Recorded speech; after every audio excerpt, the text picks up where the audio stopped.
There's an adult fairy tale that goes like this. There once was a king who lived in a great castle. He had a son whom he adored, and one day he was playing with his son on the lawn behind the castle when suddenly he had to turn and talk to a servant. While they were talking, the little boy wandered off into the woods. After quite a long conversation with his servant, the king turned to resume playing with his boy, but he couldn't find his son. The boy had wandered off into the woods.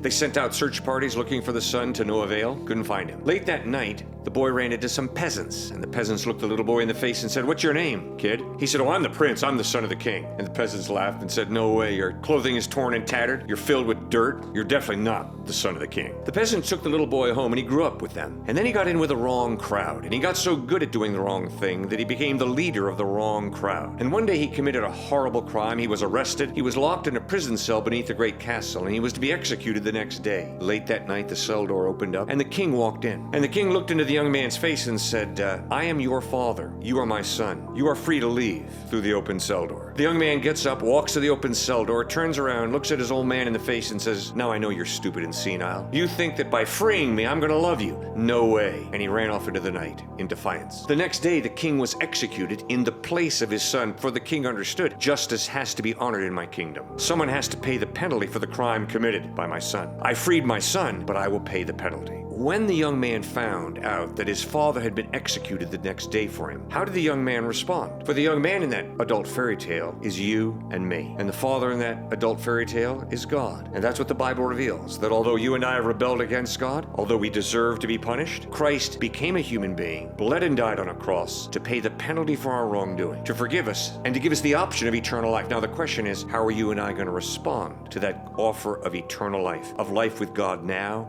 and for eternity?